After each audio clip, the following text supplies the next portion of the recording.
Selamat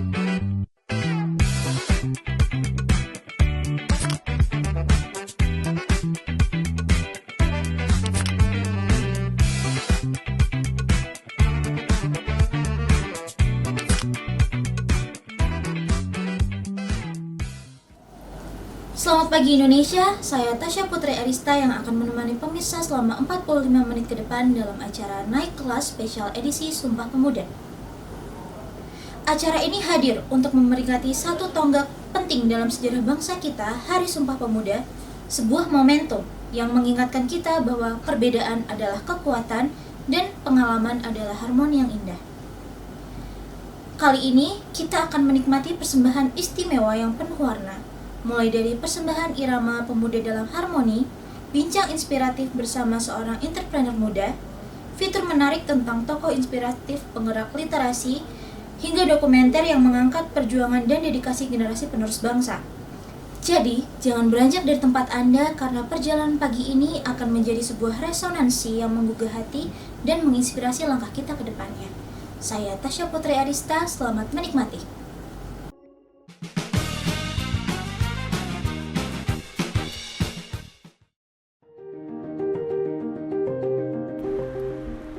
Di jantung kota pelajar Yogyakarta, lahirlah sebuah inspiratif yang menyatukan semangat muda.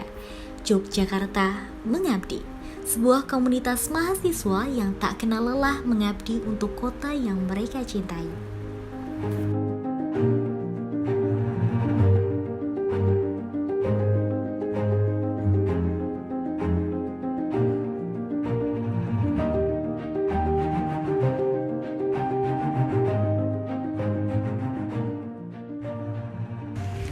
Oke, assalamualaikum warahmatullahi wabarakatuh. Perkenalkan, saya Muhammad Muni, salah satu pengurus Yogyakarta Mengabdi di BITS 4. Latar belakang Yogyakarta Mengabdi sendiri itu awalnya dibentuk oleh 4 pemuda yang salah satu itu adalah alumni dari UNY. Beliau juga salah satu alumni dari BMKM UNY. Nah, mereka setelah selesai dari BMKM UNY itu pengen merealisasikan atau membagi ilmunya apa yang didapatkan di BMKM UNY. Nah, di situ mereka akhirnya berkumpul-kumpul nih gitu. Terus habis itu mereka pengen ngadain sebuah organisasi di mana itu pengen apa ya, kan di Yogyakarta itu tempat disebut dengan kota pelajar lah, pengen ada wadahnya buat para mahasiswa gitu. Akhirnya timbullah Yogyakarta Mengabdi ini, di mana Yogyakarta Mengabdi ini ada 4 founder gitu. Ada Kak Riza, Kak Pras, terus Kak Yamsa sama Kak Budi gitu. Untuk awal berdirinya itu karena mungkin mereka memiliki keresahan gitu, di mana di Yogyakarta itu masih banyak organisasi yang mungkin culture-nya itu kayak senioritas, terus tidak growth mindset gitu.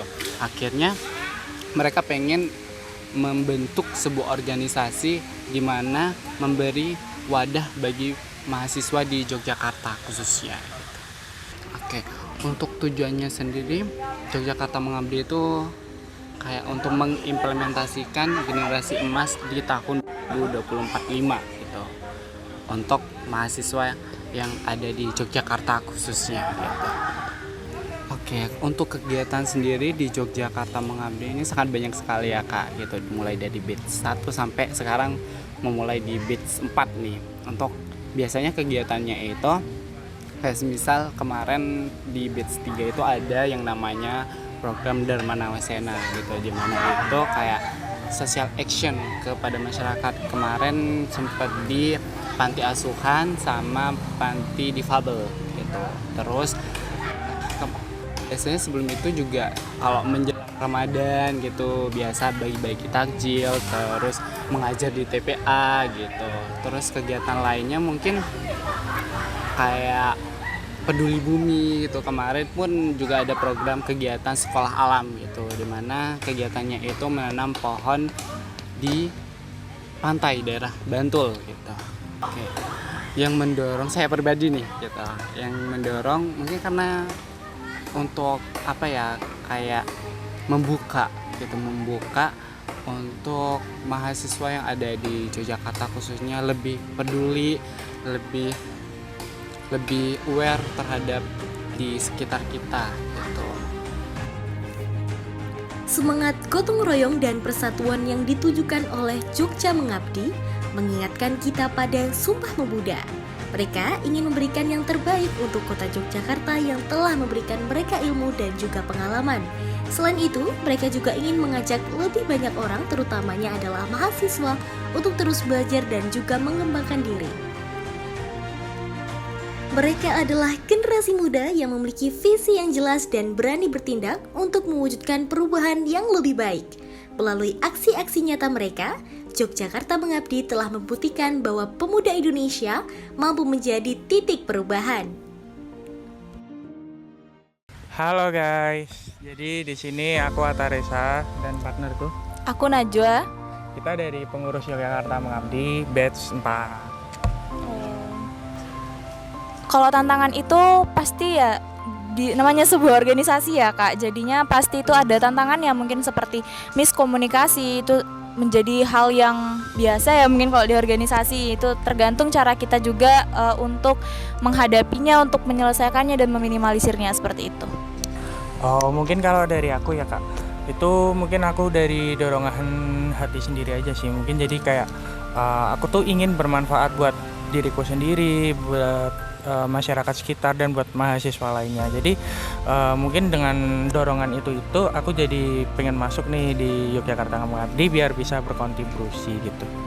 Kayak kalau aku pastinya juga ya hampir sama juga, ingin bermanfaat bagi orang banyak juga, ingin memberikan dampak positif kepada orang lain juga, kepada masyarakat Jogja mungkin khususnya ya, karena kita di sini sebagai mahasiswa-mahasiswi di Jogja, jadinya pasti ingin memiliki dampak yang baik gitu ke semuanya, ingin bermanfaat juga, ingin mengenalkan juga nih kepada teman-teman bahwa di Yogyakarta ini punya sebuah komunitas, punya organisasi yang emang bergeraknya di bidang sosial, dan kita tuh nggak memandang mereka dari kampus mana aja, negeri, swasta dan lain, kita menerima semuanya seperti itu. Khususnya bagi saya, perubahan yang saya rasakan itu adalah yang pertama itu kan berkat adanya relasi dari semua universitas, banyak dari universitas, banyak pribadi yang kita temui, kita hadapin, situ membuat perubahan. Kalau ya gimana caranya saya tuh untuk bisa beradaptasi ya ke mereka, bagaimana bisa juga saling bermanfaat tapi nggak sampai ada konflik kayak gitu, karena kan menghadapi berbagai karakter orang yang berbeda-beda itu adalah sebuah tantangan juga seperti itu. Mungkin hampir sama sih Kak. Jadi kayak kita tuh ikut Yogyakarta Mengabdi itu kita pengen mengabdi ke masyarakat gitu loh Kak. Jadi kita bisa tahu situasi kondisi masyarakat, terus kita bisa bermanfaat bagi difabel, anak-anak gitu Kak.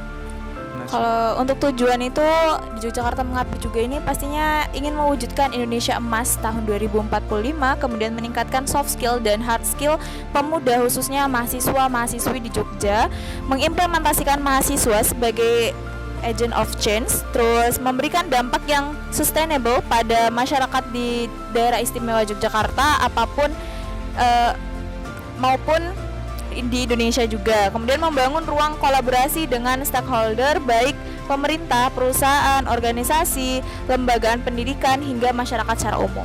Kalau harapan tuh pasti ya harapannya semua pemuda-pemudi Indonesia ini bisa saling menebarkan manfaat, bisa saling menebarkan dampak positif bagi sesamanya. Jangan hanya berfokus untuk diri sendiri aja.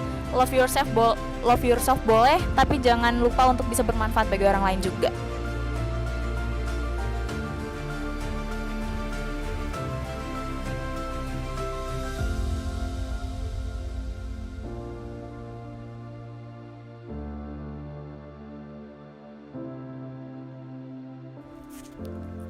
Bersama bergerak berdampak.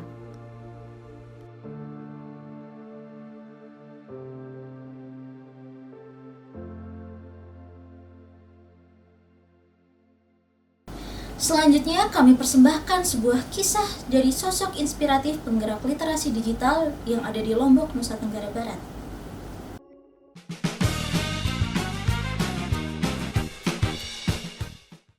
nama saya William Yazid Hamdi, biasa dipanggil William atau Yazid. Saya juga sebenarnya menjadi founder di komunitas literasi yang ada di Lombok, Nusa Tenggara Barat. Dan saat ini sebenarnya ada beberapa progres di beberapa kementerian, Kemenaker contohnya, Kementerian Ketenagakerjaan, terus juga ada di BKKBN sebagai Duta Genre Daerah Istimewa Yogyakarta 2024, dan juga sekarang sedang mengupayakan tentang pemberdayaan masyarakat yang ada di Lombok, Nusa Tenggara Barat melalui bantuan 50 juta hibah dari Badan Bahasa Republik Indonesia. Oke, aktivitas saya sebenarnya selain komunitas literasi yang kami bangun itu di Lombok juga sebenarnya, saya sebenarnya juga ada di beberapa kegiatan di pemerintahan tuh, di mana antara lain seperti BKKBN, terus Perpusnas, dan juga seperti Kemenaker. Nah, kegiatan-kegiatan tersebut memang menyokong bagaimana pemberdayaan masyarakat ke depan, sehingga semuanya itu inline dalam satu visi yang memang itu kita tujukan kepada 3 asas. Ada GLK, Gerakan Literasi Keluarga, Gerakan Literasi Sekolah, dan Gerakan Literasi Masyarakat. Terus kalau masa kecil, pasti banyak hal yang memang itu bisa di-highlight tentang literasi ini sendiri. Karena jujur, notabene atau pribadi saya, memang orang tua sendiri itu suka banget baca buku ya. Buku, terus juga di pelataran rumah tuh kan, di teras-teras itu memang sudah disediakan banyak buku, sehingga akses saya untuk membaca, terus juga untuk mengekspor banyak-banyak buku itu sudah didukung dan disokong dari awal banget. Sehingga itu mungkin yang menjadi sebuah hal yang memang dianggap penting sampai sekarang. Pastinya dari mendukung kegiatan literasi ini, saya sendiri itu punya beberapa poin sebenarnya yang sesuai dengan purpose literasi itu sendiri. Yang dimana yang pertama itu biasanya saya sebut 3E. Yang pertama enrichment, itu memperkaya wawasan. Terus juga enlightenment, itu mencahayakan, dalam artian ketika kita membawa literasi ini, jujur ada beberapa cerita tuh yang ketika saya menjadi volunteer literasi itu ada beberapa wilayah yang memang nggak bisa baca tulis sama sekali tuh. Ya, makanya dari sana itu memiliki purpose yang sama dengan saya pribadi, enlightenment, mempercerahkan gitu, dari yang semula gelap menuju terang gitu. Dan juga yang terakhir itu ada empowerment. Empowerment itu memperdayakan masyarakat. Sebenarnya masyarakat punya kompetensi, tapi akses untuk memberikan penyuaraan kompetensi itu masih kurang seperti itu. Kalau menurut saya sendiri, dari hitung-hitungan saya ya, jadi masyarakat Indonesia itu berapa triliun lebihnya. Nah, akses buku itu sebenarnya masih dipersulit tuh oleh pemerintahan. Kenapa saya katakan seperti itu? Karena ketika kita mau beli satu buku nih, satu buku pasti lebih banyak harga pajaknya daripada bukunya, kan seperti itu logikanya. Makanya mungkin di sana akses untuk buku itu lebih dileluasakan lagi, karena banyak orang yang pengen literasinya meningkat, literasinya ingin dikembangkan, tapi akses untuk menemukan literasi itu masih terbatas seperti itu, berdasar sama pemerataan aja. Peran teknologi di literasi. Oke, kalau teknologi sendiri pastinya akan relevan sekali, karena jujur ada 6 dasar literasi itu. 6 dasar itu ada termasuk literasi digital namanya. Entah itu nanti ada beberapa bagian literasi finansial, literasi digital, yang memang kalau itu tuh ada job desk atau progresnya sendiri yang memang diambil dari beberapa kementerian seperti BKKBN, terus juga Kominfo, Kemdikbud dan sebagainya. Nah, kebetulan kalau digital itu memang diambil oleh Kominfo itu sendiri. Nah, kalau anggapan saya ini hal yang memang penting, karena dari beberapa negara yang lain itu dia mampu meliterasikan dirinya tanpa harus melibatkan bahwasanya ini keterbatasan pada diri saya sendiri, tapi juga saya mampu mencari hal baru dari digitalisasi tersebut. Seperti itu. Kalau respon masyarakat sendiri itu dari awal sebenarnya kita sebenarnya hanya perlu memperkenalkan di awal aja, karena masyarakat juga bagaimana mereka atau masyarakat itu mengetahui nama kita terlebih dahulu, dalam artian personal branding dari komunitas literasi yang ada di sana, sehingga masyarakat itu ingin atensinya ingin membaca dan ikut hadir dalam setiap kegiatan yang akan kita buat di komunitas literasi itu sendiri, sehingga masyarakat itu bisa diperdayakan dengan sebaik-baiknya tanpa adanya hal lain gitu. Intinya inklusif dalam semua bidang. Perubahan nyata yang pertama itu pastinya dari tingkat pendidikan yang ada di masyarakat itu sendiri, karena hasil analisis dari tahun-tahun sebelumnya itu masyarakat hanya sebatas paradigmanya sampai semisal kalau udah SMA dia akan kerja atau nikah gitu, ataupun mungkin nanti ketika baru di tengah SMP MTS gitu baru sudah di sana mau nikah atau mau kerja gitu. Nah, anggapan kami itu tempat atau ruang bagi kami untuk memberikan pemasukan pemahaman dan pandangan ke depan, sehingga tujuan perencanaan hidup mereka juga bukan hanya sebatas itu aja, tapi juga bagaimana perencanaan ke depan terkait bagaimana dia membangun sebuah pekerjaan pada dirinya ataupun nanti melanjutkan pendidikan dan sebagainya. Itu kan ada dari 3 asas dari literasi itu sendiri yang tadi saya katakan, itu literasi masyarakat, literasi numerasi dan sebagainya. Langkah awal first step tuh pastinya cintai dulu apa yang kalian kerjakan, bukan mengerjakan apa yang kalian cintai. Saran yang pasti kalau pertama itu paksakan lebih dahulu. Kenapa saya katakan seperti itu? Karena semua hal itu kalau memang hanya mengikuti alur tidak akan sesuai dengan harapan. Karena kalau pertama kita paksakan akan menjadi sebuah kebiasaan. Setiap hal yang kita lakukan pastinya akan memiliki sebuah pengkaderan. Dari pengkaderan tersebut kita memang purpose dan berharap ke depan itu literasi bukan hanya sebatas sekedar baca tulis saja, tapi juga bagaimana analisis, terus juga berpikir kritis, itu semua termasuk dalam literasi. Makanya ada 6 literasi dasar itu. Pertama literasi numerasi, digital, finansial dan sebagainya. Itu sebenarnya akan digunakan dari semua aspek kehidupan. Nah, maka daripada itu pentingnya bagi regenerasi selanjutnya untuk terus melanjutkan upaya atau penyulutan api yang kita dasarkan dari awal, sehingga semua itu memiliki keberlangsungan yang memang sepadan dengan pemberian dari pemerintahan yang saat ini sedang kita progres dan sedang kita upayakan untuk masyarakat itu sendiri. Seperti itu. Pemirsa, selamat datang di Resonansi Sumpah Nada dan Langkah dalam rangka memperingati Hari Sumpah Pemuda. Kembali lagi bersama saya, Tasya Putri Arista. Pada kesempatan kali ini, kami akan mempersembahkan sebuah irama pemuda dalam harmoni oleh Kak Gania Insan dan juga Kak Griski Ivan.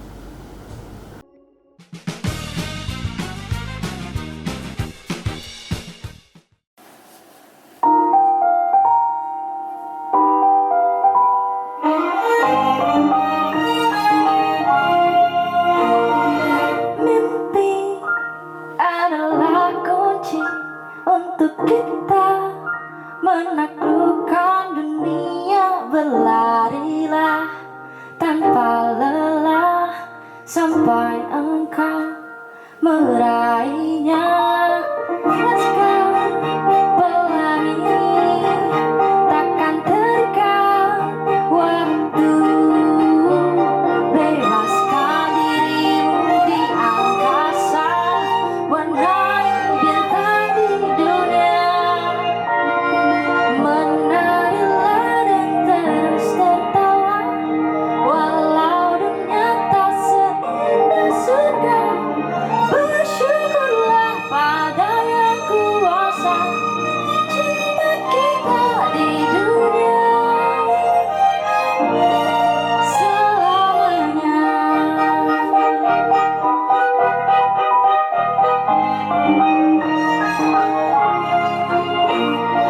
Cinta kepada hidup, memberikan senyuman abadi. Walau hidup kadang tak adil, tapi cinta lengkapi kita. Menarilah dan terus tertawa, walau dunia tak seindah surga. Bersyukurlah pada yang kuasa, cinta kita di dunia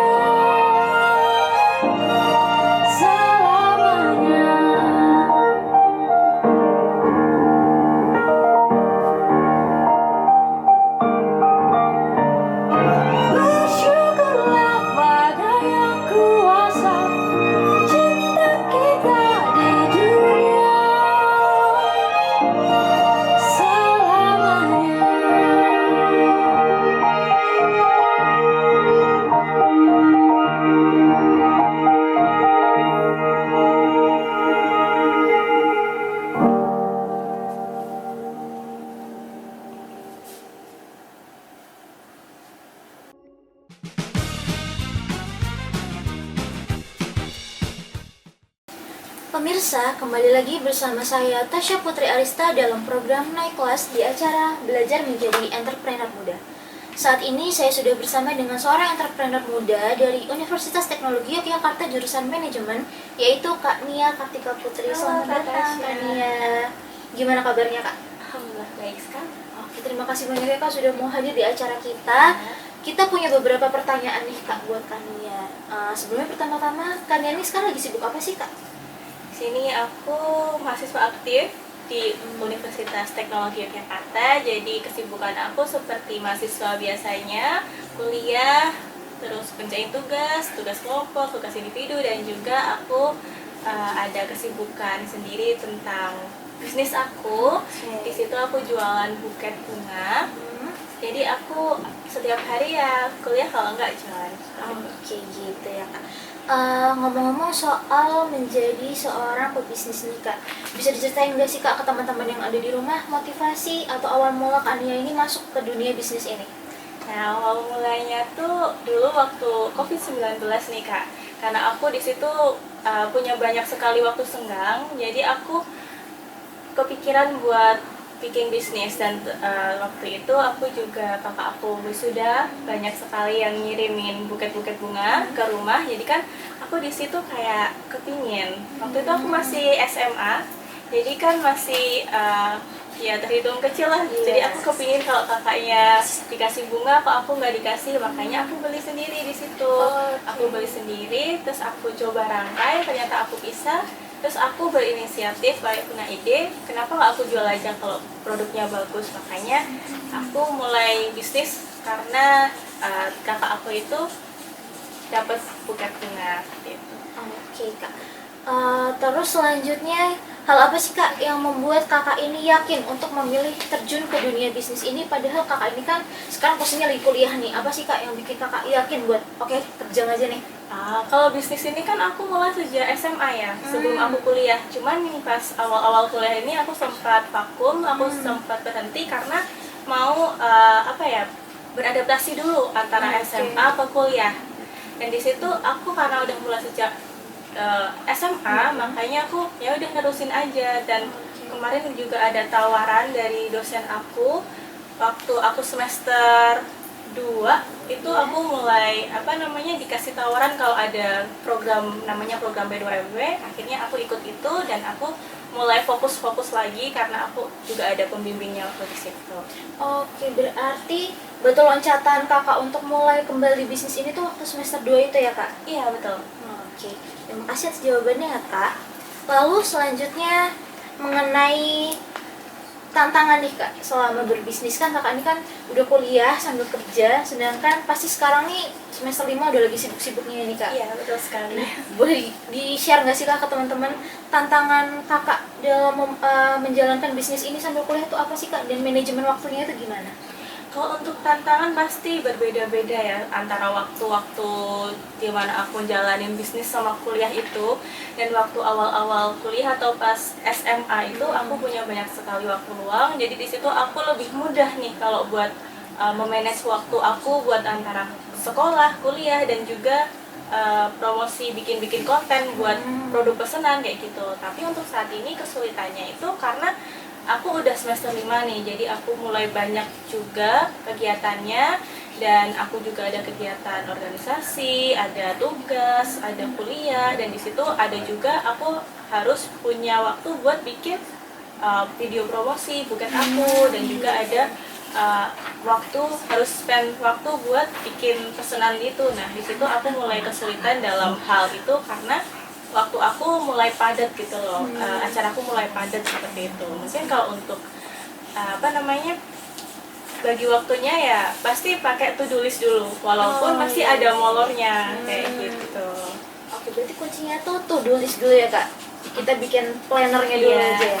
Oke, berarti Kak untuk mulai dari admin, terus habis itu customer service, marketing itu di-handle kakak sendiri ya? Kalau sejauh ini masih aku handle sendiri, cuman aku udah ada tim. Jadi aku masih handle, cuman tetap teman-teman tim aku juga udah ngebantu. Beda kalau pas aku masih di semester 3-4 itu aku masih handle sendiri, benar-benar sendiri. Dan di tengah-tengah semester 5 itu aku udah mulai open recruitment buat tim aku. Di situ aku jadi punya tim yang bahu-bahu gitu, bagi-bagi tugas. Iya. Terus Kak, terkait dengan modal untuk memulai usaha ini, kalau sekarang mulai masuk kuliah itu kan Kakak ikut kompetisi itu ya Kak, yang Yes. dimana itu akan mendapat dana dari pemerintah ya Kak. Betul. Nah, tapi kalau untuk waktu awal dulu nih Kak, waktu SMA, kan Kakak masih kecil nih. Nah, itu Iya. modalnya dari mana tuh Kak? Itu dari uang tabungan aku sendiri. Jadi aku karena ya hobi sih sebenarnya, hobi suka bunga, dan juga aku punya keinginan buat mulai jualan, dan aku juga udah bisa nih buat merangkai bunganya, produknya sampai layak jual kayak gitu, dan aku juga punya modal. Ya modalnya pas sih sebenarnya, pas-pasan kayak gitu, tapi ya karena aku punya keinginan, terus aku juga udah punya modal walaupun sedikit, ya udah aku mulai aja. Awalnya pakai modal dari sendiri. modal yang kecil itu dia jadi berkembang ya Kak ya. Betul sekali. Oke. Terus nih Kak, ngomong-ngomong soal bisnis yang udah Kakak jalani selama bertahun-tahun ini dan alhamdulillah sekarang Kakak bisa sukses. Nah, boleh tolong di-share dong Kak ke teman-teman yang ada di rumah, gimana sih Kak tips buat teman-teman di rumah yang lagi mau mulai untuk berbisnis? Mungkin teman-teman di rumah ada yang masih ngerasa ragu, takut bangkrut, takut nanti gimana nih kalau nggak laku. Nah, itu gimana sih Kak? Mungkin bisa disampaikan ke teman-teman. Kalau tips dari aku sendiri ya mungkin setiap orang beda caranya. Jadi di situ aku tips buat aku sendiri, mulai aja. Aku dengan apapun yang aku bisa, modal seberapapun yang aku punya, terus kemampuan aku seperti apa, tapi aku kalau punya keinginan ya udah coba aja. Soalnya kalau nggak aku coba, aku nggak tahu. Karena semenjak aku mulai ini pasti semua pertanyaan-pertanyaan yang aku nggak tahu, pertanyaan yang ada sebelum aku mulai itu nggak semua terjadi di saat aku mulai, saat aku ngejalanin. Tapi kadang yang nggak aku pikir ternyata Itu yang terjadi. justru. Di situ kita karena dari mulai, jadi aku tahu nih kira-kira apa yang akan aku alamin kalau aku mulai bisnis. Apa yang akan aku alamin ketika aku kuliah tapi aku ada waktu yang harus aku spend buat bisnis itu kayak apa. Jadi kalau aku nggak mulai, aku nggak akan tahu. Karena setiap kalau misalnya aku mulai nih, pasti ada masalah yang akan terjadi. Di setiap yang kemarin terjadi, besok bisa terjadi atau malah beda lagi. Nah, setiap di situ aku belajar. Jadi kalau misalnya aku ngerasa nggak bisa, atau aku ngerasa nggak punya modal, atau aku nggak tahu nih aku kalau misalnya produksi ini apakah ada yang beli atau nggak ada yang beli, atau kalau misalnya yang beli kalau banyak aku gimana cara memanage customernya itu gimana. Nah, itu bakal tahu kalau aku udah mulai buka. Tapi kalau cuman aku angan-angan aja, ya udah kita bisa nggak akan terjadi ya Kak. Jadi mulai aja dulu. Kalau teman-teman mau mulai apa, misalnya ingin bisnis, ya udah mulai aja dulu, latihan aja dulu. Kalau misalnya modalnya terbatas, ya mungkin bisa mulai dari hobi gitu. Tuh teman-teman, mulai aja dulu, ya kan Kak? Ya, Nah. betul sekali. Oke.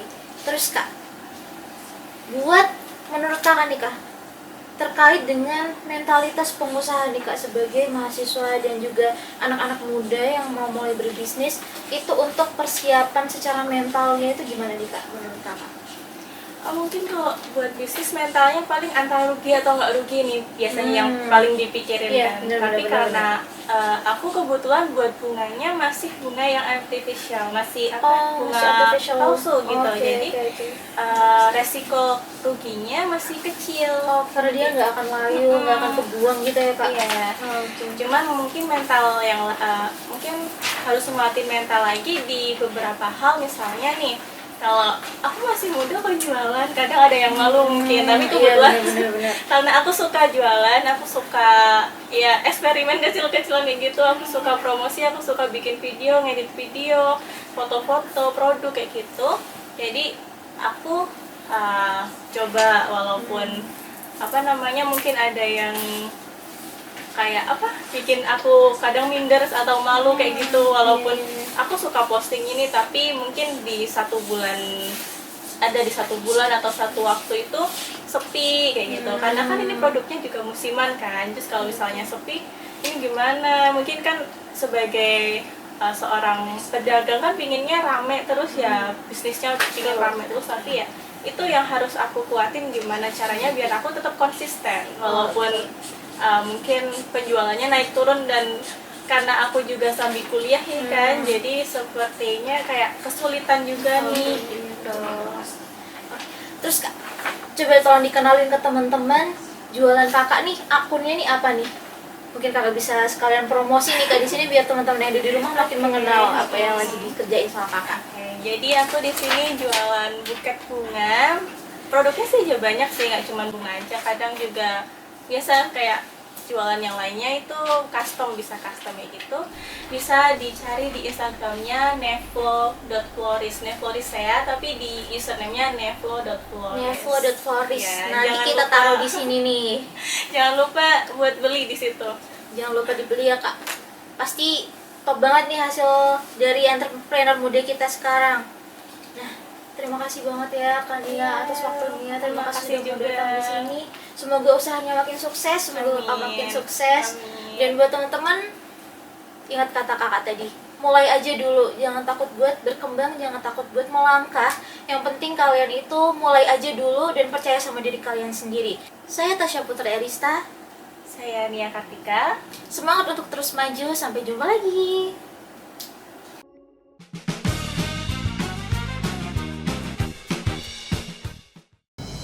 Berikut adalah persembahan terakhir dari kami, Tari Kreasi Harmoni Nusantara. Saya Tasya Putri Arista, sampai jumpa.